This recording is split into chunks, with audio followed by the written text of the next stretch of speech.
Well, I hear it's 7 o'clock, so we are going to get started. But if it's like church, people will still come in a little late. So we kind of know that. We want to thank you all for joining us tonight for a conversation with Pastor Kemp Boyd and Derry Weimer.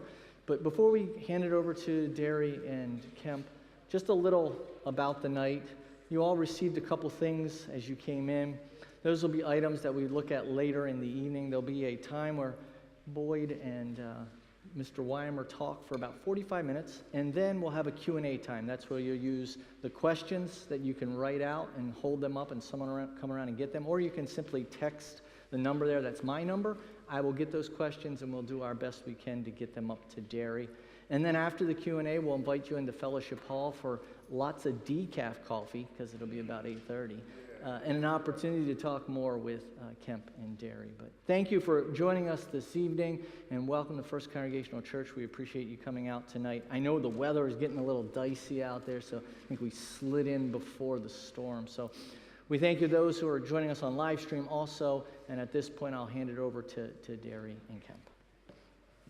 Thank you, Steve. And Kemp, my friend, my colleague, thanks for being here this evening. Really appreciate your willingness to come and share your experiences with us. Absolutely. I got a bone to pick with you, though. I know I was in the back and smiling at everybody and saying, hey, how you doing and all that, but I'm upset right now. Can I tell you why I'm upset before we get into this? Can we have a conversation? Is that all right? Hey, just so y'all know, I'm a call and response person. So if I'm asking a question, I do want an answer back. Everybody all right with that? Come on now. So here's my bone to pick with you. Now when y'all just heard him, he said that, hey, my friend. Y'all heard him say that, right? Okay. So who would consider themselves friends with this man? Okay, great. So what do you call him? What do you call him? I'm just curious. So let me tell you about something that happened. This is supposed to be my conversation. No. With you. This is. So I'm talking to a true friend of mine, Susie, and she texted me. So I was like, "Hey, I hear you're going to speak at Derry's church." I'm like, "Who is Derry?" And I'm like, "When am I supposed to be there?" Because I don't see that on my calendar. And so I'm nervous. I'm like, "Oh my gosh," but I didn't put something down on my calendar. And she was like, Derry, Derry. And I was like, I don't know him as Derry. I just know Darren. And then Sue told me at Wally Wall, was like, oh yeah, Derry doesn't consider you a friend. I'm like, what? I'm just joking. She didn't say that. She didn't say that. But hey, we're blessed to be here. That's my beautiful wife, Stacy. And listen, I did that because, at the end of the day, we're going to have a good time tonight. Yeah. All right? We're going to hear some truths. Some of these truths may be a little bit challenging, maybe a little difficult. But let me tell you something, we're going to have a great time. And know that I come with the love of God here. Amen? Amen. Ready to go? Thank you, my friend. So, rather than me giving your resume, which, when people give their resume, it's kind of helps the listener kind of categorize people. Yeah. And what I'd rather do is ask you to tell your story. Okay. Share your story with us. Whew. Okay, how far are we going back here? Okay, so my story, let me start right here, is I had the very, very unique opportunity to be raised. I was born in the projects in Tennessee. I'm originally from Tennessee, big Southern guy, SEC, don't really like the Buckeyes. No. Hey, now listen, we're going to love in the love of Jesus tonight now. Let's not let the Buckeyes separate us.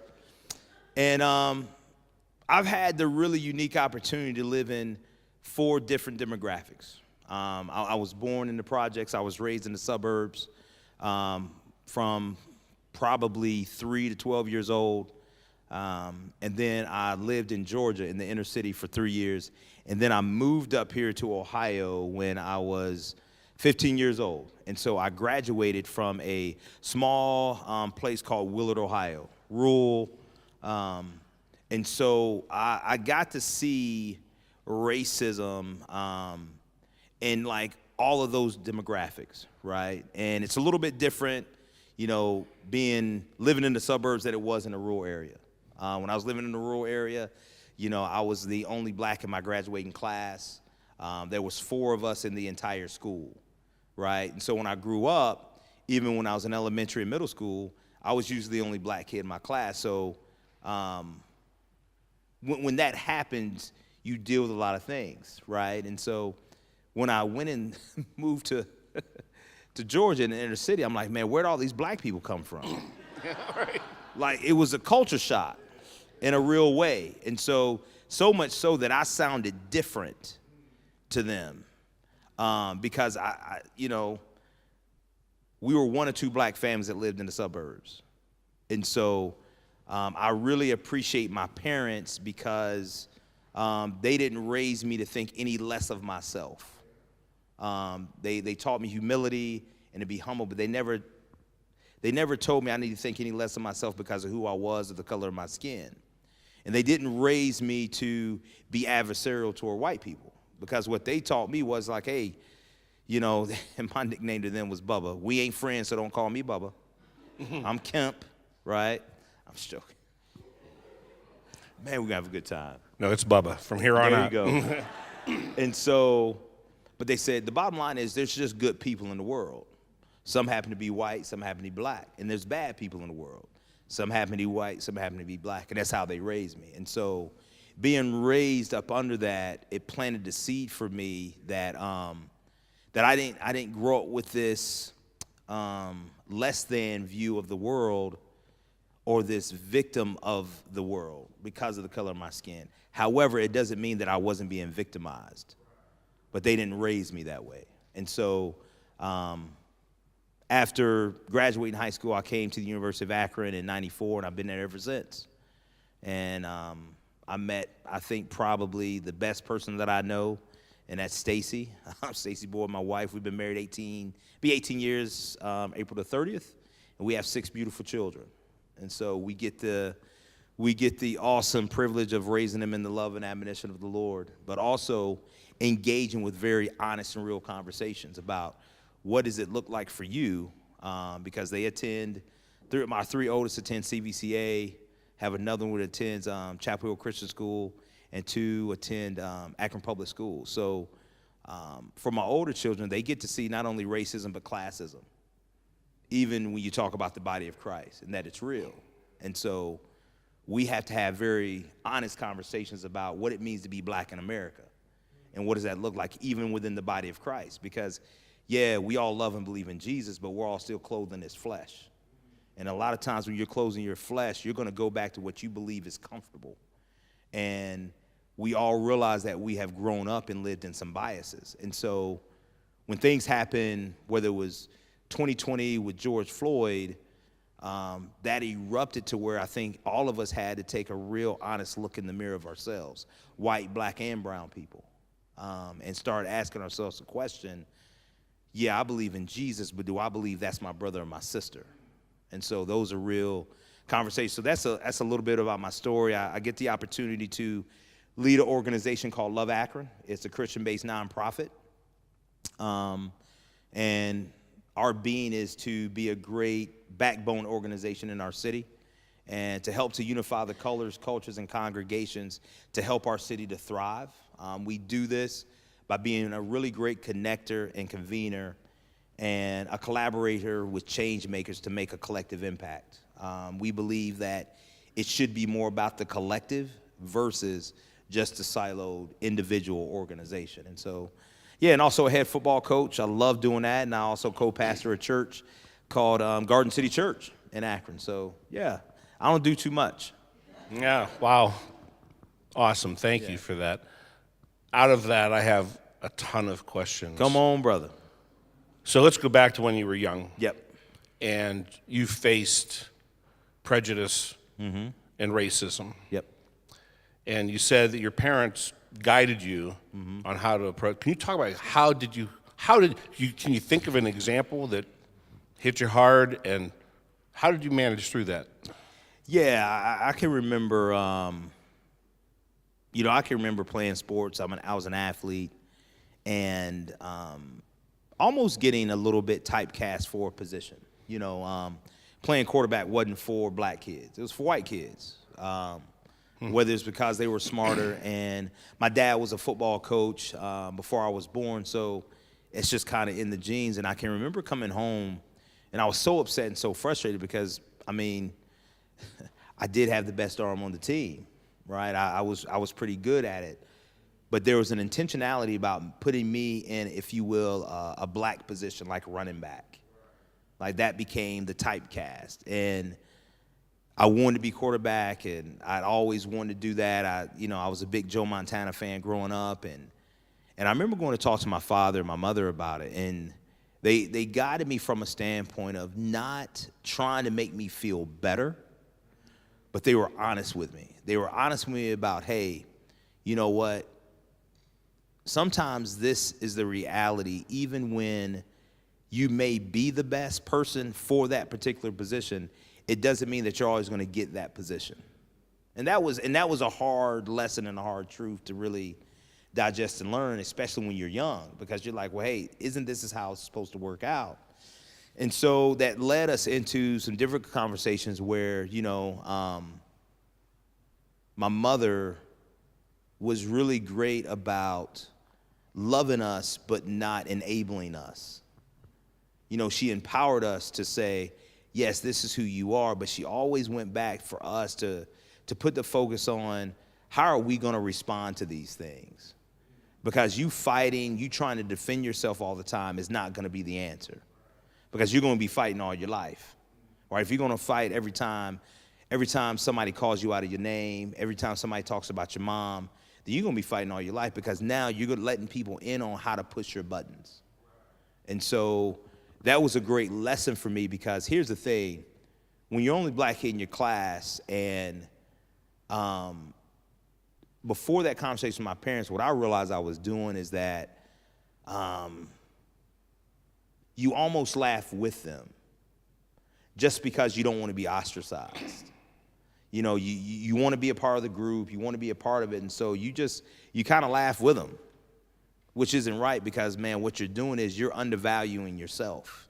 And those are the things my parents taught me growing up in the place where we grew up, is never undervalue who you are and who God created you to be. And so those lessons to this day stick with me, because still there's some rooms I walk into and I am the only one. But now it's almost like a mantle or a badge, because here's what I realized, Derry, is that when I walk into that room, and that room is with people that are white, one or two things are going to happen. Either way, I'm confirming what you think about somebody black. White, wrong, or indifferent. I'm affirming something in you. If you watch the news, you watch movies, I'm either going to affirm that, hey, either he's not like what I thought, or, yeah, that's exactly what I thought. We do that to one another. We don't always admit to that, but we are. We're affirming something in ourselves. Here's the thing. I walked in here. I knew, hey, it's probably not going to be too many black people in that place. Right? Right? There you go. But even when I walked in here, something was going to be affirmed about this interaction. Something was. And it doesn't mean that it's wrong, or that you're wrong, or that we're racist, or that we're prejudiced, but that's the reality of what we're living at in the moment, until we know one another and our relationship with one another. What got me in the door was Derry and our relationship. Our relationship got me in the door. Our relationship got me here. So when he said, hey, Kemp, would you mind doing it? I said, absolutely, man. Why? Because now we're friends, because I know he's Derry. Right? But relationship got me in the door, because when I first came to Love Akron, he was one of the first people I met, along with Sue. And Sue gave me background about Love Akron that I didn't know, but it was relationship. That doesn't mean we talked every day or we talked every month. But there was a relationship enough there to where there was a trust for one another. And so it was going to be affirmed even when I came here today, because why? I'm coming here based on the trust I have in him. Because I don't know y'all, and I don't know how y'all is going to act. Let's just be honest. right? So if I took one of y'all and I said, come on, man, we're going to go over here to the west side. We're going to go to such and such church. You're going off the strength of our relationship. Because you don't know what it's going to be like when you walk in. And we all love Jesus. But you don't know, and there's going to be a little bit of apprehensiveness if we're being honest. If we're being honest. I see some head shaking in the back. Thank you, sister, for shaking your head. Yes. Somebody's being honest with me tonight. All right? But those are the things I think for me, my parents helped me to understand. They didn't enable me. They didn't enable my behavior. Mom didn't run and try to make everything right. They were honest with me. They were honest about, hey, man, you are a black man living in a world that is predominantly white, if not all white. And so you have to learn. You have to learn who you are, and not only who you are, but who you're representing outside of your family. Because here's the thing, and I'm going to stop talking in a second because I know you got some questions. No, you're good. And I've learned this, right? We take on, even when it comes to our Christianity, we have a little bit more of a westernized way of looking at Christianity, right? We look at things from a very individualistic perspective, right? We do. Like you have these conversations, man. I can remember somebody saying, white brother, man, and I love him, good guy. He's like, hey, man, I don't understand what this whole racism thing and having slaves has to do with me because I ain't never owned a slave. Well, here's the thing. Somebody that looks like you in your lineage probably did. So I'm not looking for an apology from you, but I am looking for an acknowledgement. I am looking for you to understand why there may be a little bit of apprehensiveness, a little bit of anger, a little bit of frustration from people that look like me. And it may not even be against you, but please don't be dismissive because I am frustrated and I am angry, telling me to get over something. Has anybody ever had a loss? Anybody have lost a loved one, a friend in here? Right? What's the one thing you don't want to hear? Oh, man, just get over it. They're going to be all right. They're in heaven now. That may be true, but it doesn't mean that it doesn't hurt. That doesn't mean that I don't grieve, that I don't mourn, that it doesn't bother me. But there's something when we can acknowledge to one another how something makes me feel.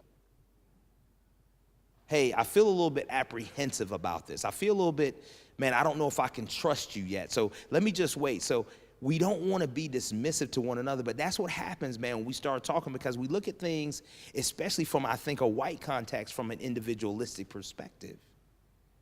Because it's your family, it's your house, it's your car, it's your money, it's your... But I think when you start looking at black people, we look at things from a collective. Somebody on the news that's black does something wrong, I'm like, dang, I don't even know them. But it affects me. It affects me. It bothers me. Oh, man, I don't even know him, but I'm like, dadgummit. Because there's a collective approach that we have, and I think that's the same thing that Jesus has. Think about this. Think about the Lord's Prayer. He doesn't say, my Father. He says, our Father who art in heaven. There's a collective there. Like it's about us as the body. We're called the body of Christ, right? The right hand don't tell the left hand, man, we really don't need you. Because we know all left-hand people are a little weird, right? No, we need the collective. That's why we're called the body, but we still act so individualistically, like I don't need the left hand when I do. And we walk that out to where even when things happened back in 2020, Derek, like there were so many, there was, whether it's, I think it was called CRT and critical race theory, and to me, and I'm not here to debate that. But what I'm here to say is, let's not try to avoid the hard conversation. And then we label something to get out of the conversation that really needs to have that can bring healing to somebody. Let's not do that to one another. And I'm not saying that CRT is the thing, and I'm not saying it's Jesus or not Jesus. That's not my debate. What I'm saying is like, let's stop not wanting to say something and putting something on it so it backs me out of the conversation. So let me give you this example, right? Today, it's Thursday, correct? In my neighborhood, what happens tomorrow morning is they come to pick up my trash. So here's what I believe is probably going to happen when I go home. I'm still going to see my trash cans not on the sidewalk. Whose responsibility to take out my trash? My oldest son, Asa. Now, when I go in and ask Asa when it's not there, what's he going to do? He's going to try to back out of that conversation. Because that's what we do. Because I don't want to have a difficult or hard conversation. When 2020 happened, our organization really stepped to the forefront because there's a whole bunch of people that didn't understand why it happened. You know, hey, here goes a black man who's getting murdered by a white officer, and like white people were stunned. But black folks said, hey man, we've been telling y'all this for a long time. This has been going on and happening. And understand something, when I'm talking, man, I'm not talking, man, to make anybody feel guilty. Jesus didn't come to condemn the world, but he came to convict the world. Conviction brings us to a place of awakening and a place of awareness.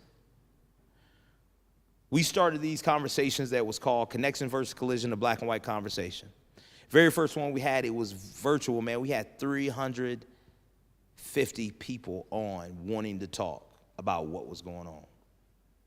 We led with this one statistic, and it's a national statistic that came out in 2016.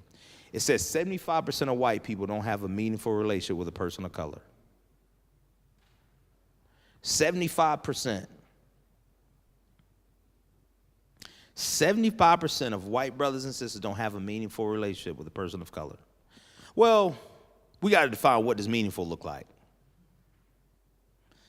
Lori Porter, a good friend of mine, she works with me at Love Action, says, Ken, what meaningful means to me is if I haven't been in your house, we don't have a meaningful relationship. If I haven't been in your house, we don't have a meaningful relationship. Guess what? All my white friends started inviting me over.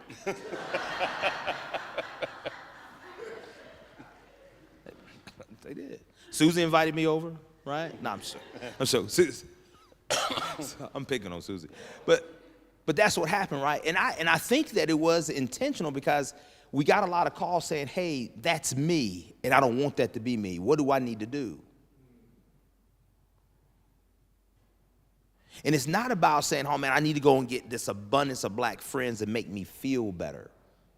It's about all of us examining ourselves and taking a self-inventory of the person in the mirror to say, hey, why is that? Maybe it's just because, man, my bubble is just what it is. Maybe I've never thought about stepping or reaching outside of that, right? There's something, what is it called, Sue? What do you do here? What is it called? First serve, right? Beautiful. A while ago, I think Love Akron had a role to play in that. And how many of y'all participate in First Serve? Thank you so much. I think it's beautiful. It's great, right? Gang of white people going into the north side of Akron with all the refugees. I think it's beautiful. Seriously. Like, it's a great thing. Hear my heart here. What if all those people came up here? Has there ever been that invitation? See, it's easy for me to go and visit some of my players, right? Because I'm a head football coach, right? It's easy for me to go to their house, do a home visit, sitting there, hey, what do you need? What do you need? But again, we're talking about a meaningful relationship. Have I invited them to my house to see my kids, to meet my wife, to kind of see how we function and how we do life together in our house? I see what goes in our house. It's easy for me to go to their house, right? Because I feel good like, hey, man, I took something to them. I planted some good seed there. But, man, have I ever invited them to my house to show them something different, to invite them into my space so they can kind of see, hey, man, this is kind of how we do some things. The blessing is me and my wife, we've done that for the past 10 years, ever since we've been a head coach. We're intentional about moving into Kemp because, hey, man, in Kemp, it's one of those top 5 area codes in our city or zip codes in our city where there's murder, there's drugs, there's overdoses, there's suicide. We didn't stay there because that's all we could afford. We felt like that's what we were called to be because, hey, I'm just like one of those corny, nostalgic guys. If I'm going to coach in the community I live in, like I want my kids walking up and down the sidewalk. So I'm like, hey, man, my coach lives there. And then they knock on my door and they come in and they eat with us. They spend the night and then they eat too much. You got to kick them out. See, that becomes a meaningful relationship. And see, just because we're black don't mean that we got everything in common. Because my children don't have a lot in common with the kids I coach, and they're black. Because most of the young men I coach, man, there's not a me when they go home. There isn't. There's not a coach boy, there's not a black male in that house.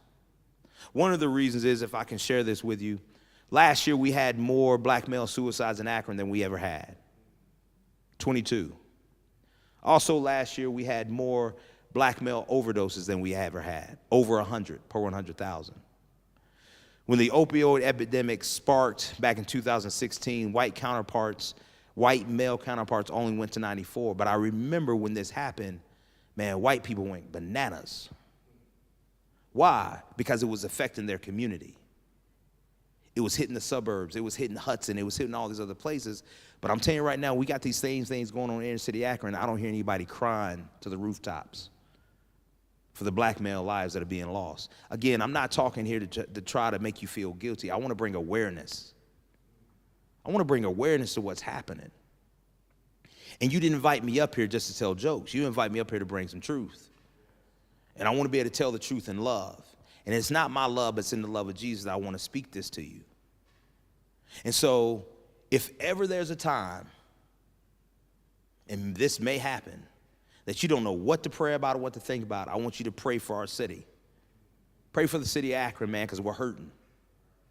We've had a lot of things go on in a lot of bad ways, and we got people on different type of sides. And I don't take a side. The only side I'm on is Jesus. Because to me, it's about a both and. It's not about an either or. We got to get out of that either or space. I believe what God has called us to do is do two things. He's given us two real good mandates: to love him and to love our neighbor as ourselves. Who's our neighbor, man? That's anybody. White, black, brown, anybody. That's who we're supposed to lean into love and supposed to be with. Okay, I'll ask some questions. I'm sorry. You don't need to apologize at all. I didn't really mean it. I was just saying to be nice to y'all. No, that was great. So I have lots of questions, but let's go back to the conversation your parents had with you. Mm-hmm. And what are the conversations that you and Stacy talk about that you need to have with your kids? Yeah, man. That's tough and hard. In 2020, we had to have a very difficult conversation about what we saw with George Floyd, and obviously everybody saw it, even my kids. The conversation that we had to have over the summer when Jayland Walker was shot and killed was harder because they were older. And so they saw it, they all had phones, and they could pull it up. And I remember the distress on my children, especially my older children's faces, because it's almost like this, and I'll say it, man, my kids are in a bubble, right? They're like, man, how can this happen?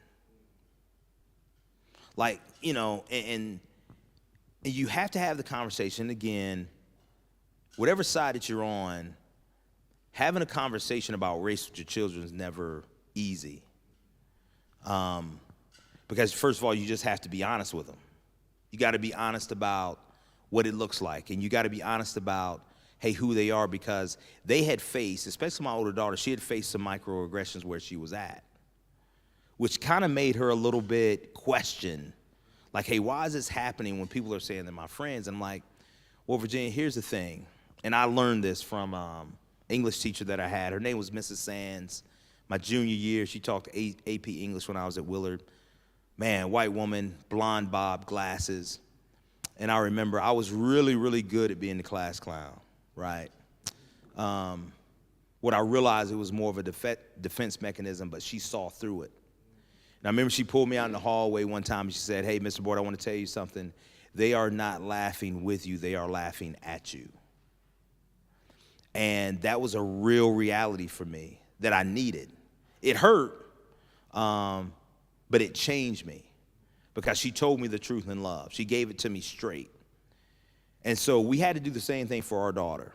The one thing that we told her, with all the friends that she believes that she has at her school, we had to be really honest with her and say, hey, don't be so haphazard with that label that you put on people.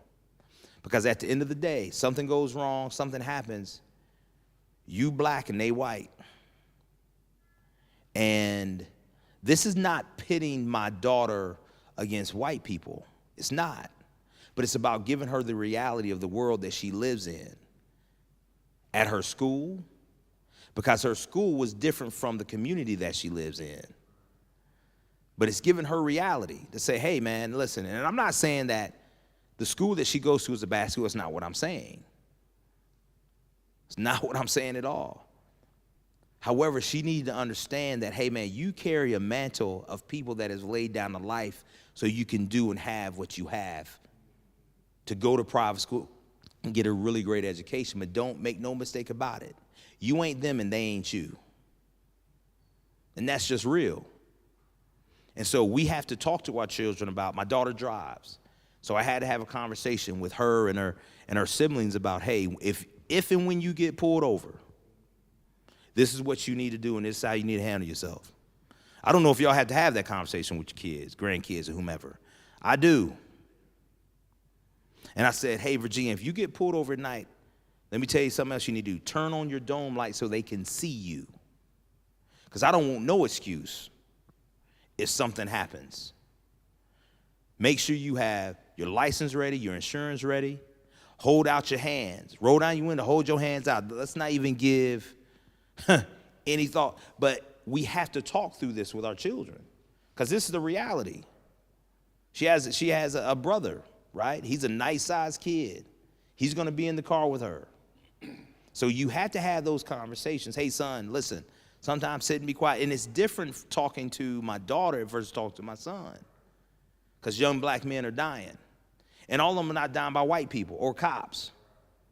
Many of them are dying at the hands of each other. But I have to tell them one day, you're a young black man now, but one day you're going to be a black man. And one day you're going to be a black man with a family, and you're going to have these same conversations. So you have to talk them through things that you don't enjoy talking them through, but it's reality. Hey, son, listen. I know you think you're working hard, but I need you to work harder. Because I don't want any excuse as to why you don't get what you're supposed to get. You got to work harder. Because, see, that's what my parents taught me. Hey, Bubba, you might be thinking you're working hard, but I need you to work a little bit harder because, hey, the bottom line is it's not going to be that easy for you. The bottom line is nobody's going to really offer you the things. And so you got to understand, and everybody's kind of heard this, right? You get on the starting line, like not only are you starting behind, but you're starting with added baggage and added weight, added biases. And so those are the honest conversations that I have to have with my kids. And yeah, it's going to seem unfair, but hey, that's reality. The world ain't fair. It's not. So I'm safe to say that I didn't have to have that conversation with my two boys. And I'm guessing Sue didn't either. Yeah. Well, they grew up really well, so Sue raised them. So, but yeah, that wasn't a reality that we had to face and share with our boys growing up. So talking about boys and growing up, as a coach, I heard you speak on a podcast, In Cop Negro, and part of that you were talking about the guys that you coach at Garfield, and this is a couple summers ago, and you talked about some of the challenges that those guys have, and I was wondering if you could share some of that with us. Yeah, absolutely. I think that, especially a day like today, man, and I saw Brandon walk in, and Brandon, he knows this as well. Brandon Scarborough, Dreams Academy, does really great stuff with a lot of our young men and young people in Akron. I think some of the challenges our young men have is a sense of identity, of them not really knowing or understanding who they are and basing their image based on TikTok, social media, music that they listen to. And that's not their fault. Because I could base my identity off my father because I saw him every day. I was with him every day. We were together every day. I looked like him, right? But for a lot of our young men, when there's the absence of a father, it's almost like you're searching for the validation. And so our young men, they're searching for validation. And so when you're searching for validation, you go and you look in places that you probably shouldn't look to get it, right? You look forward in, hey, man, are you a good athlete, right? You look at it forward in, hey, do I have money in my pocket? What's my drip look like? And when I talk about drip, that's my clothes, that's my shoes, that's my drip, right? But you also look for it in women. I mean, women you done slept with. Well, because why? It's validating. But you get lost in the search for validation so much so to when those things are not validating you, then for a lot of our young men, they go find the streets. Why? Because the streets are welcoming. The streets are validating you. The streets are giving you an identity because, hey, if such and such knew my uncle, my older brother, or my dad, and say, man, your dad was this, that, and the third, guess what? You're like, well, man, maybe that's who I'm supposed to be. So now you're just saying, hey, whatever you want to stamp on me, that's where I'm going to go and that's where I'm going to be. And so they walk and they live through that. But then, too, what they realize, and sometimes it's late, is they realize, man, that's not really who I want to be. But, man, I feel like I didn't have a choice to be any other type of way. Because this is what society has told me, right? There's all types of statistics and all types of things. Because they go to school and they hear all the stuff and, you know, they may not be excelling in school and doing that well, so therefore, man, I don't even want to be there, right? Because I'm not accomplishing them now. My identity in school is, man, I'm an average to subpar student. So why do I want to keep going there? There's nobody there that's speaking into them in such a way that's saying, no, man, it'll be okay, but hey, we may have to course correct some things. So the one thing that we've been able to do, me and my wife, is, again, I mentioned this before, but we've been able to open up our home and open up our life. And I think God has given me some people in order to do that with them. That it ain't just all Coach Boyd and Coach Boyd's great. No, man. Like, I get frustrated too. I get tired too. I want to put my hands on them too. Right? I want to get rid of them too. Because that's what's always happened, right? Hey, if they ain't listening, they ain't doing, man, we got to get rid of them. The one thing that we talk about on our football team, man, we want to discipline, but we don't want to dispose of them. Why? Because society's doing a great job of that. Society is disposing of, I believe, young black men at a huge rate. For the past 2 years, I've been visiting a young man that I coached, man, I think it was 4 years ago, man. He, till this day, man, he's probably one of the best captains I ever had, and he just got sentenced for 15 to 20 years. And we just talked today. Just do a visit with him every week, visit him.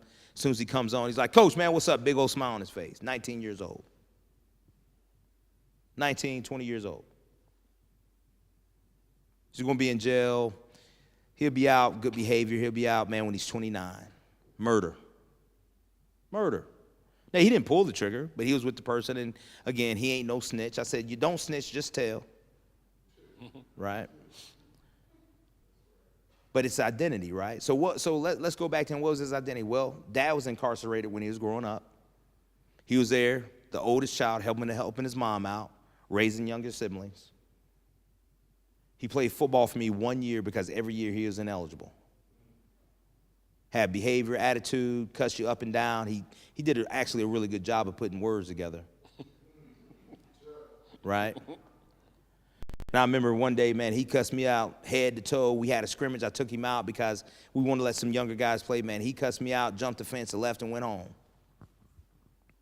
We went in the coach's office, man. Coaches, man, they were riding me like, hey, man, you can't let that kid back, man. You got to let him go. He did this, he did that. I just, shook my hand and listened. Probably 30 minutes later, I come back outside. Who's sitting there on the bench is that same young man. Say, hey, Coach, man, I apologize, man. He said, I was just upset. I was frustrated. Because why? It's identity. Nobody's ever really taught him how to deal with conflict. Nobody's ever really stopped him to say, hey, man, I want you to respond and not react. Because, see, when you react, these are the things that happen. So, hey, I had a decision to make. Yeah, I could have been the coach says, hey, man, you got to go. You cuss us all out. They saw, and you're out of here. I said, no, man, we're going to be all right. I actually pulled that kid closer to me. And it's not to say that kid never messed up again, because he did. But when that kid graduated, that kid came to my house every week. When he got a new job, when he got a new car, when he got a house, he came by, hey, Coach Boyd, man, this is what I'm doing, this is what's going on. When he got locked up, man, I heard about it, man. The first thing I did is I said, I got to call who I need to call so I can get in there. I need to see him. I just need to put my eyes on him. That's all I need. And when he came on, he had his head down. Let me tell you something. I said, brother, let me tell you something. I don't like what happened. But don't ever question if I love you or not. Don't ever question that. Because, see, that was the biggest fear that he had.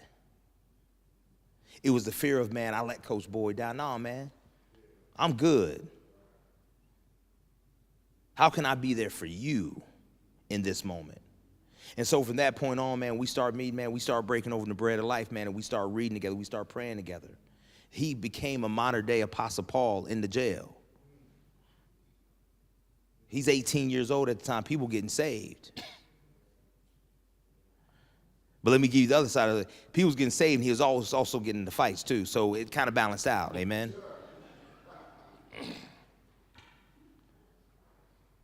But it's just, and so when what happened with Jalen Walker over the summer, we knew as a coaching staff, man, we have to talk about this.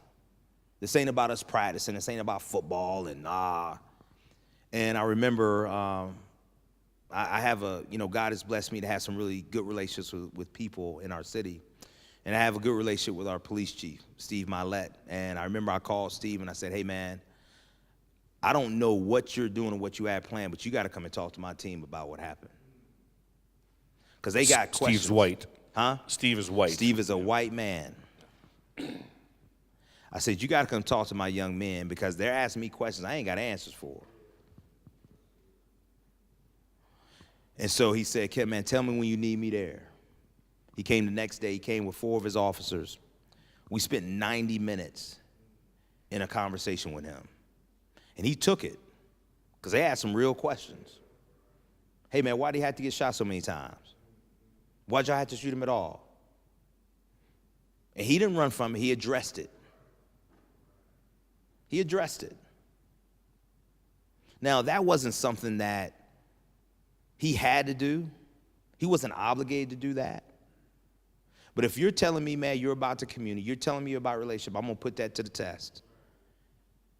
And this was probably, I think Steve's been there now a little bit over a year in Akron, being the police chief. But he spent 90 minutes with our young men talking to them and being honest with them and walking them through what happened. And I said, before you leave, man, you gotta do one more thing for me, man. I said, you look in this locker room, man, most of my young men that are on my team are black. I said, I got at least 3 of them that drive. I need you to tell them, they need to hear this from the police chief, man, what needs to be their posture when they get pulled over. You got to walk them through it. You got to walk them through that. And he took the time to do it. Now, I'm not saying that, man, to praise him. That's not what I'm saying that for. So don't look at it that way. I'm saying that because we have to use, going back to my point about the collective, all the answers are not caught up in Coach Boyd. I don't have them all. What God has blessed me with is the unique ability to build cross-sector, cross-cultural, cross-racial relationships with people and to build trust.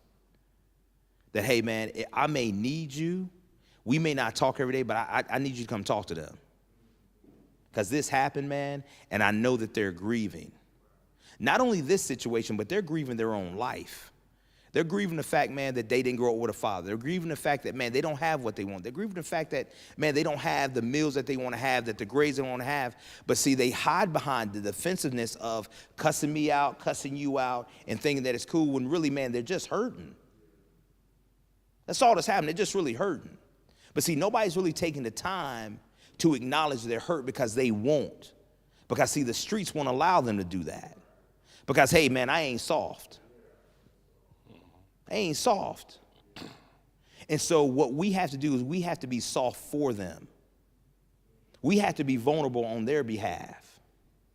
So now I got to lean in. I got to tell them, hey, I got to tell y'all something, man. Coach Boyd, man, when I was about 8, 9, 10 years old, I was sexually molested. And I'm going to tell you what that did to me. That made me question my own sexuality. It made me question, was it my fault? It made me question all things. And then they look at me like, what? Yeah, big bad head football coach, blowing the whistle, do up downs. Yeah, man, this is what happened to me. And it goes back to that really great poem that talks about, when we unconsciously allow ourselves to be vulnerable, we give the other person permission to do the same thing. We have to give each other permission. See, the reason why I got, man, love for Darius is like, man, he's giving me permission to be exactly who I am and who I need to be in this moment. And I ain't hiding behind the fact that, oh man, let me make these white folks feel comfortable. Let me be real with you. God didn't create us to be comfortable. We can't grow being comfortable. We can't. It's an impossibility for you to grow being comfortable. My challenge is, man, we got to get out of comfort. Get out of your comfort zone. It's great, man. Y'all are going down to Akron, man. Start inviting Akron up here. Start inviting Akron up here. Man, I love to come out. Man, the sanctuary is beautiful. Hey, one of the phrases before we run out of time, because we're bumping up My against. bad. No, No, it we're ain't my bumping up bad. against already. One of the things that I've learned from you is this concept of cultural humility. And I love that phrase. And interestingly, just a couple days ago, I was talking about that to somebody, and I said, I really like this idea of having humility. And the person instantly said to me, don't ever allow yourself to be humiliated. And I never connected humility and humiliation. I connected humility with entering into a relationship, being humble enough to understand, to listen, not to humiliate someone or to be humiliated. But it was interesting to hear that. But I'd like you to talk about the idea of cultural humility, and maybe we can kind of hit a home run on this one. Absolutely. Okay. It's something that I think, that we study with our Jedi group, and Jedi for us is justice, equity, diversity, and inclusion. So Susie was a part of our very first group. She was one of the people that says, hey, I'm a white person. I don't have a meaningful relationship. Bravo, Susie, right?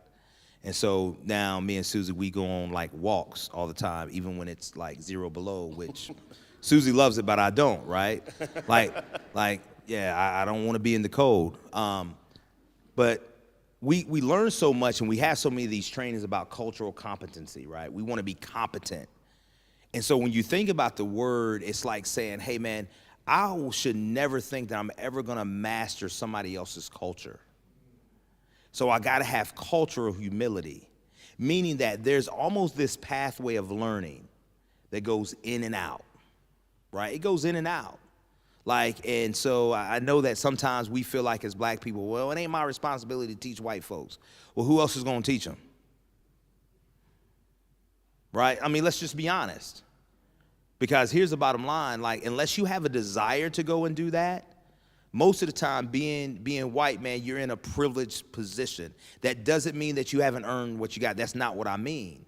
But it's a privilege knowing that, hey, I'm a majority. I don't really have to associate with black people. I gotta associate with white folks. I ain't got no choice.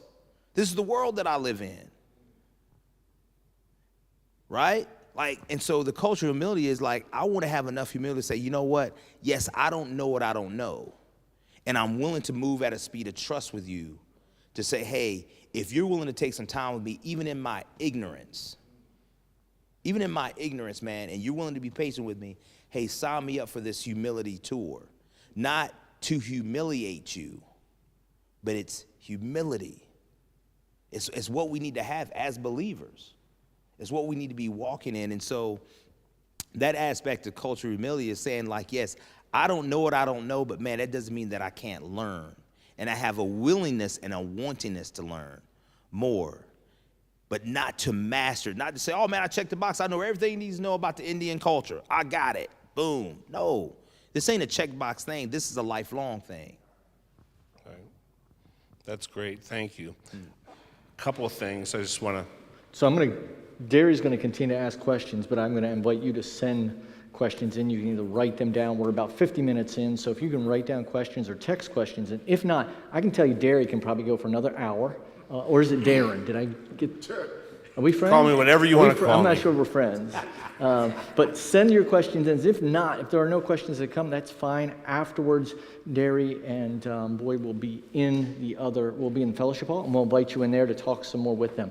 So if I get none, we'll let Derry continue to go. So thank you. You mentioned Brandon, and I want to pitch his podcast. that Yeah, it's really good. it's called Dear White Teacher, right? And I've listened to it and all the episodes. It's really good. And in fact, when Kemp was talking up here, it triggered one of the episodes that I had listened to. But I'd recommend that. Just side pitch there. So here, you're in this church, and most of us are white. And I hadn't noticed. Yep. And this is a really, and I know you don't speak for all African Americans, right? But since you're here, it's really hard, just in general, to make friends, right? And I think most of us would agree that if we have 2 or 3 good friends as adults in our lives, we feel good about that.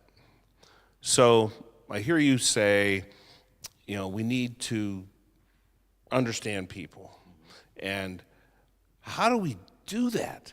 It's hard, right? I mean, it's hard to do that. And we have these artificial barriers that we put up around, and then we have our own personal awkwardness of doing that. Any insight there? Yeah, man. I think that that's exactly, and you're making another pitch. That's exactly what the Jedi experience is about, I believe. As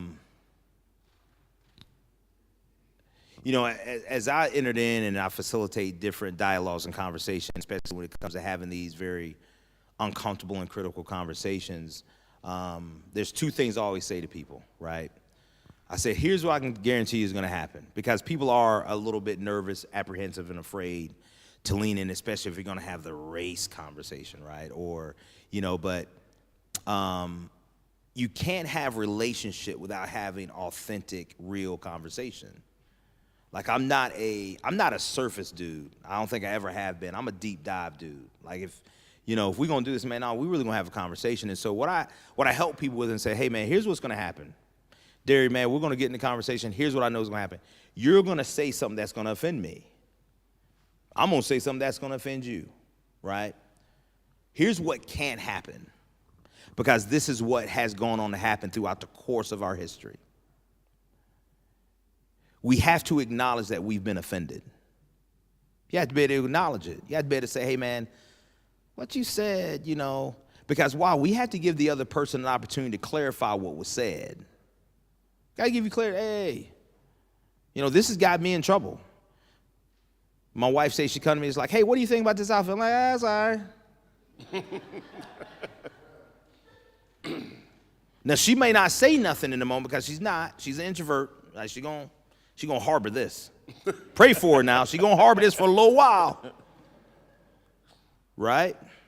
But I'm like, no, man, if I said something wrong, man, just acknowledge and let me know. Then I'll clarify what I said. Because here's the thing. We all hear something from our perspective. Our perspective is our truth. Because why? It's our perspective. And so for me, Susie's a great example of this, man. Susie, raise your hand. This is Susie Cottrell, good friend of mine. I didn't know Susie before 2 years ago. Didn't know Susie. We didn't walk in the same circles. Didn't know anything about her. In order to do that, Derry, I think we had to be willing to be not only uncomfortable, but very vulnerable. The reason why I love Susie is because she was vulnerable with me. She didn't know me. I didn't know her. But I think she reached out to me on a phone call or a text or something. She called me. She got my number from another friend of mine, and she called me because she had heard me speak somewhere. She was like, hey, listen, I just want you to know I appreciate what you said and what you're doing. And I don't know if you have an opportunity, but, man, I would just love. I know you're busy, and you talk to Susie. Susie would think, man, like, I got all this stuff going on, and I really don't. But Susie said, I know you're busy, and if you ever have any time, I'd just love to connect and just continue conversation with you. In that moment, that was the most important thing. Why? Because that was somebody that's saying, like, hey, there's something that I don't know what it is, but I would love to lean into that a little bit more. First time we went on a walk, man, and I don't do this stuff. This is all Susie. We fed some squirrels. Brother don't feed no squirrels. She had like a little baggies for us to go feed some squirrels. I'm like, is this about? Right? But that took vulnerability from her. And let me tell you something else, man. This is a safe thing. She a white woman going on a walk with a black man. That don't happen. She didn't know me. She knew what she thought she knew of me. That took something for her to do that. 3 years later, man, that's my sister. That's my friend. And we continue to go on walks. We ain't feeding no squirrels no more. But we're continuing to go on these walks. Why? Because we want to continue to refine and develop authentic relationship. In order for that to happen, man, it's going to take some vulnerability. And I know you're probably experiencing that even with the Jedi. And that when we first started Jedi, this is one of the, I don't want to say rules, but one of the things that I said had to be done. It was very easy for us to meet on a screen with each other, right? We're on Zoom, and it's easy to be in that box. The guy said, "Hey, man, we had to up this a little bit." I said, "From this point on, every month you got to get with somebody one-on-one and really get to know them and start this process of relationship." Because again, I'm going to say this, man, until Jesus comes back. Relationships are the greatest intervention. Jesus came to give us a relationship, not a religion. He came to give us a relationship. First of all, vertically, that we can spread out horizontally. That's a good way to end. Kemp, thank you very much for spending your time with us tonight, and all of your wisdom and your experience. We really greatly appreciate it. Thank you. Hey, man, appreciate you, man. Right. Thank you guys. Thank you guys so much. Appreciate it. Let me share it.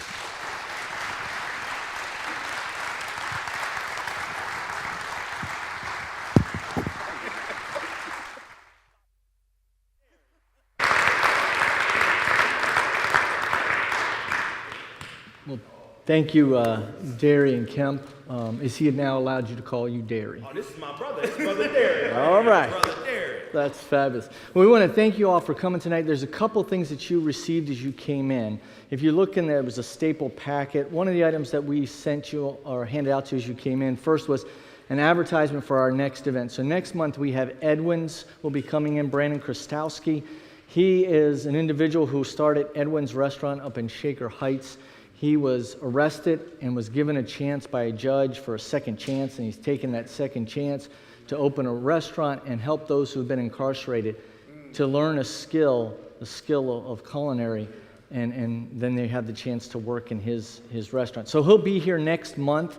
That information is on that card. You can take your phone, scan that QR code to sign up for it. It'll be right next door in our fellowship hall next month. And we can't have Edwin's here without having some food. So we will also be having some appetizers from Edwin's, which will be really great. One other item that you have in that packet we gave you tonight is just a survey letting us know what are the type of programs that you'd like to see us do in the future. So if you'll just take a moment to fill that out, and if there's questions that you thought of and you didn't have a chance to hand them in or ask them, please do that. I will email these two guys up front and see if they have time to answer them, and we can get those out. So don't feel like, hey, we completely skipped over that. So as you head out, if you can hand Joanna a wave in the back, and then there's Nancy, if she'll wave in the back on the other side. If you can just hand those surveys and questions on the way out to them, that'd be fantastic.